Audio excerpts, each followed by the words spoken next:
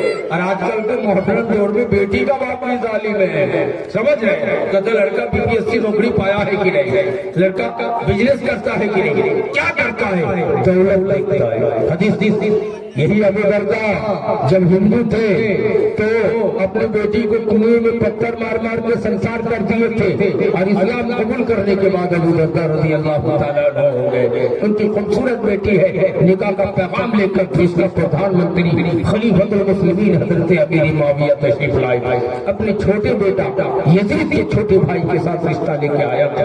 امیر معاویہ نے کہا کہ ابو درداء میں آپ کی بیٹی کو بہو بنانے کی نیت سے آپ کے دربار میں آیا. ذرا غور کیجیے, کوئی گاؤں کا پردھان MLA اگر اپنے بیٹا کا رشتہ لے کے آپ کی بیٹی کے ساتھ آئے تو آپ خوشی میں جھومیں گے. کیا جواب دیا ابو درداء نے حدیث میں؟ ابو درداء نے کہا امیر معاویہ آپ کے بیٹا سے میں شادی کرانے کے لیے کسی بھی حال میں تیار ہوں. کہاں کراؤ گے آپ کی بیٹی سے؟ کہ میں نے عزم کر لیا ہے, ارادہ کر لیا ہے کہ اپنی بیٹی کی شادی گاؤں کے غریب لڑکا جن کے کھانے کا کوئی سامان نہیں ہے, رہنے کا کوئی مکان نہیں ہے, روزانہ جنگل میں جلاون کاٹ کے لاتا ہے اور مدینے کے بازار میں بیچتا ہے اور کسی طرح کا گزارا کرتا ہے, اس غریب لڑکے سے میں نکاح کرانے کے لیے تیار ہوں. میرے نوجوان دوستوں, جہاں تک میری آواز جا رہی ہے, کبھی آپ نے عزم کیا ہے کہ بیٹی پگلی نہیں ہے, خوبصورت ہے, پڑھی لکھی ہے, ہوشیار ہے, میں ایماندار ہوں, لیکن اپنی بیٹی کی شادی کسی غریب لڑکے سے کرا دیا اس بنیاد پر کہ وہ دیندار ہے, وہ اسلام کے جانکار ہے. آپ کو پتا ہے ایک کالے کلوٹ صحابی تشریف لائے, منہ میں چیچک کا داغ ہے, کہتے آقا مجھ کو مکہ مدینے میں کوئی بیٹی دینے کے لیے تیار نہیں. نبی نے کہا جاؤ فلانا سیٹ سے گھر میں, سیٹ سے گھر پہنچ گئے. سیٹ باہر نکلے, کہ کیوں آئے ہو؟ کہ آپ کی بیٹی کو دیکھنے کے لیے شادی کے لیے. اس حدیث سے ثابت ہوا کہ جو شادی کرے گا اسی کا دیکھنا سنت ہے, سمجھ رہے. اور عبدالرزاق بن یوسف بغدادی نے کہا ہے کہ لڑکا کے ساتھ جو بہو دیکھنے کے لیے ان کا باپ, ان کا جیجا, ان کا دادا یا جو بھی جاتے ہیں وہاں کا زنا کر کے آتے ہیں. یہ عبدالرزاق بن یوسف کا ٹائٹ ہوا ہے, سمجھ رہے. تو جو شادی کرے گا اسی لڑکے کو دیکھنا سنت ہے. یہ کالے گلوٹ صاحب دیکھنے آئے تھے, سیٹ باہر نکلے, کہا تم اپنے چہرے کو آئینے میں دیکھا, تم ہماری خوبصورت ہوئی بیٹی کو بہو بنانے کے لیے, بیوی بنانے کے لیے آیا, بھاگو اٹھا رہے ہیں. میری مائیں, میری بیٹیوں سن لو, وہ لڑکی کی تربیت کیسی تھی, باپ تیار نہیں ہے, اٹھا کے بھگا رہے ہیں. بیٹی باہر نکل کے آتی ہے, کہتی ہے کہ ابا یہ آنے والا کوڑا ہے, یہ آنے والے کے منہ میں چیچک کا داغ ہے, لیکن اس کو بھیجنے والا آمینہ کا لال محمد مصطفیٰ صلی اللہ علیہ وسلم ہے. اس لیے مجھے اس کالے لڑکے سے رشتہ منظور ہے, منظور ہے, منظور ہے. میری بیٹیوں خوبصورت ہو, پڑھی لکھی ہو اور ایسا کر سکتے ہو نا. کہ کالے لڑکے بدسورت لڑکے سے شادی کر سکتی ہو، کر کے دکھا دیا میرے بھائی۔ ذرا غور کیجیے، ایک سرسا بادی کا نام لینا نہیں چاہتا تھا، ان کی بیٹی MBBS کر رہی تھی، پٹنہ میڈیکل سائنس کالج سے کہہ رہی تھی کہ ہمارا جوڑا نہیں مل پا رہا ہے۔ ان کا باپ نہیں بول رہا تھا کہ سرسا بادی میں ہمارے بیٹی کا جوڑا نہیں مل رہا ہے۔ آپ کو پتا ہے کچھ ہی دنوں کے بعد خبر ملی کہ پٹنہ ہائی کورٹ میں جا کر کے ان کی بیٹی ایک راجپوت لڑکے سے جا کر کے کورٹ میں کرا دیا ہے۔ افسوس کیا ہو گیا ہے میرے بھائی؟ ایک تو ہم نے غلط طریقے سے بارات بھیج کر کے ظاہرانہ رسم کو، ہندوانہ رسم کو رائج کیا ہے۔ آج جانتے ہیں بارات آئے ہیں 450، فتویٰ بازی کیا ہو رہی ہے کہ نکاح پڑھانے کے لیے بیٹی لڑکی کے پاس جانا حدیث سے ثابت نہیں ہوئی۔ ٹھیک ہے، ثابت نہیں ہے تو مت جاؤ، لیکن 450 بارات لے کے آئے ہو، یہ کہاں سے ثابت ہے؟ حضور کے دور کی شادی ہے، ایک لڑکے سے پوچھا کہ تم شادی کرنا چاہتے ہو؟ جی کہ لڑکی دیکھے ہوگا، دیکھا ہوگا، پسند ہے؟ جی۔ نبی نے لڑکی کے باپ کو بلایا کہ آپ کی بیٹی سے یہ بیاہ کرنا چاہتے ہیں، آپ راضی ہیں؟ کہا کہ ہاں راضی ہیں، ہماری بیٹی بھی راضی ہے۔ نبی کھڑے ہو گئے، نہ سر پہ لال ٹوپی لگایا گیا، نہ کوئی صحرا کا الگ سے کپڑا پہنایا گیا، وہی کھڑے ہو کر قرآن کی مشہور 3 آیتیں پڑھ کے آپ نے نکاح پڑھا دیا۔ کہا مہر میں دے دو، مہر میں جو سامان میسر تھا دے دیا، اور نبی نے کہا تم جاؤ اولی مولو بشا، ایک بکری چھوٹی موٹی ذبح کر کے ولیمہ کر دینا۔ اس سے پتہ ہی چلا تو ولیمہ کی دعوت بھی سادگی سے ہونا چاہیے۔ ایسا نہیں ہے کہ بیٹا اور بہو کا ولیمہ کرنے کے لیے 2000 4000 آدمی کو دعوت دے، بڑے دھوم دھام سے پوری دنیا میں شہرت کمانے کے لیے کرے۔ میرے بھائیوں وہ شادی ہو رہی ہے کہ قضیانہ نکاح پڑھانے کا جو ہم لوگ 500 1000 دیتے ہیں، انہوں نے 10 لاکھ روپیہ دیا ہے۔ قضیانہ حال میں ایک شادی ہوئی۔ میرے بھائیوں دوستوں، یہ سب غلط رسم، اور کچھ لوگ رنگ لگاتے ہیں، کچھ لوگ عبیر لگاتے ہیں، کچھ لوگ کچھ کرتے ہیں۔ اس لیے شادی کو آسان کرو، بارات بھیجنے سے توبہ کرو۔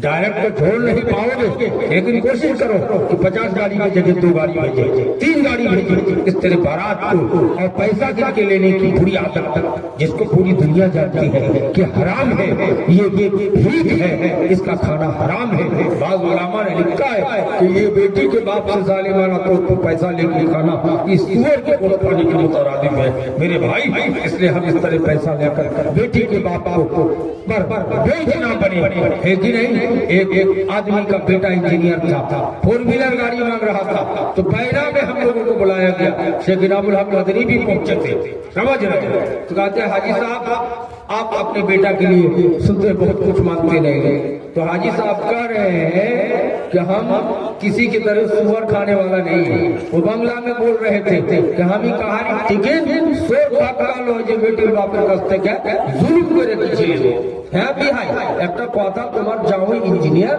এখানকার 18 লাখের গাড়ি গেলা দিয়ে দিল তো তোমার মামলা তোমার জামাই হবে কিন্তু আমি কাহানি সর খাতা লই যে বেটির বাপের কাছ থেকে জুলুম করে পয়সা কিছু